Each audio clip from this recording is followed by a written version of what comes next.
How do you present the game at this stage to investors? We do not take investment usually.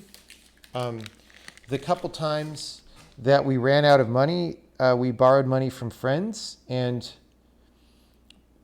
presenting something to investor friends is very different from presenting it to, like, you know, Electronic Arts. So I can't really give advice in general. Like if you want advice of how to go to a publisher and get money, I mean, I could give you that advice, but it's different from what I do because I've never done that. However, I do help fund independent games. You know, hey bro, can you spare me some cash? Well, not quite like that. I mean, with friends or non-friends, probably the most important thing is to demonstrate that you have the game process under control, that you will deliver a finished game if you take the money, and that the thing you deliver will be good. Anything you can do to help show this is an advantage. You're saying I have a track record, so I'm not as much of a liability. That's true. I did manage to borrow a significant chunk of money to finish Braid, though, before that was done. So, you know, it's not exactly necessary to have a track record of that kind.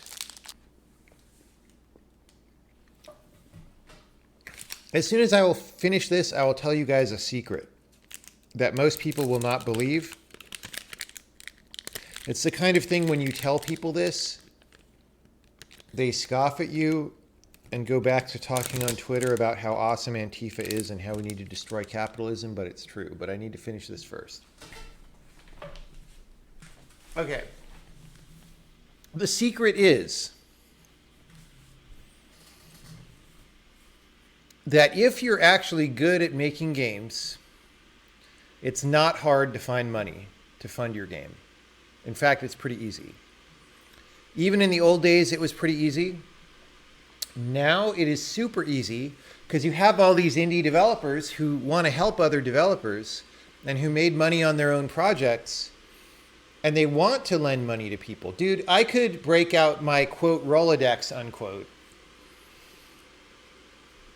Easily, I know 30 people who want to give people money to make games, probably more. And those people, some of them would put in small amounts, like $5,000, but if you get $5,000 each from a bunch of people, pretty soon it's real money, right? Some of those people would put in very large amounts for the right thing. And that's just the people I know, and I'm not a very social person. So there are lots of people in the games industry who know way more people than me and who could collect a lot more, right? So the secret is it's not hard to get money. The problem is the people who want to give you the money don't know that it's you that they should be giving it to.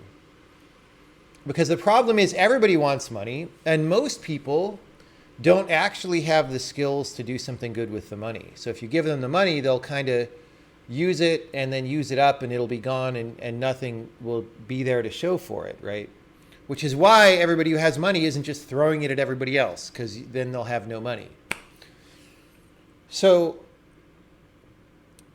all you have to do is demonstrate to people that you're going to do a good job with the money, and they will happily give it to you to make something with because they want to. They want to help people. They want to help talented people make things and be creative. Many, many people want that. So it's actually a very friendly environment. If you know how to show people that you know what you're doing and that you have a high probability of success, right?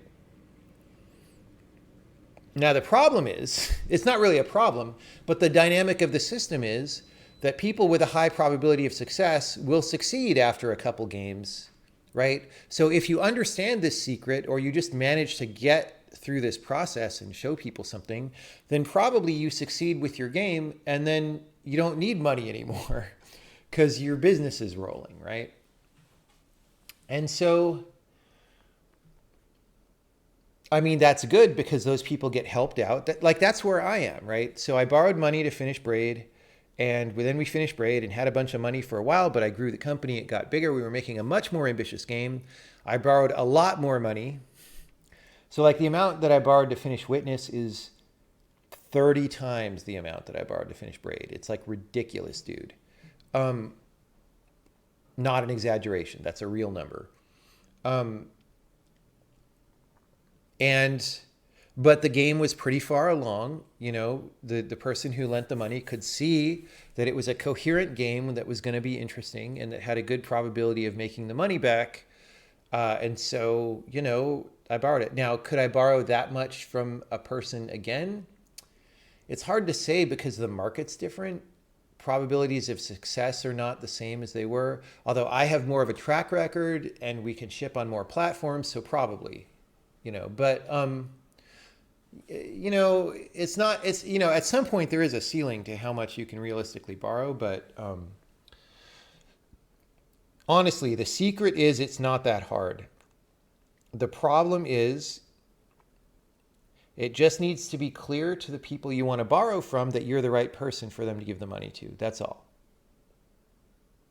And now, of course, the woke people will say, that's such a privileged thing to say. You're just saying it's easy, but all of us are out here and it's hard. We're starving and can't get the money. And it's like, right, but that's the problem also from the perspective of the people who want to lend the money.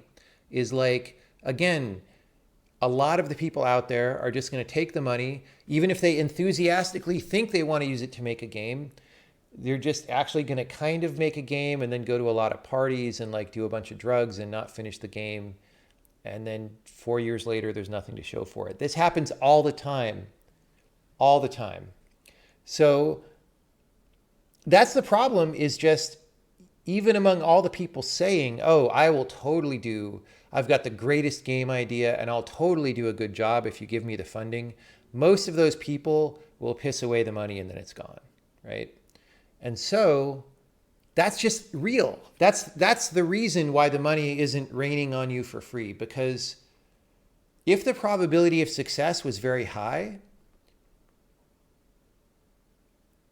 then there would be no, like everyone would be like, here, sure, do this, right? And that's actually, you know, when an economy is good, it's easier to make money and the lending is easier, right? So you see this dynamic sort of flow back and forth. But the point is, most people will actually lose the money.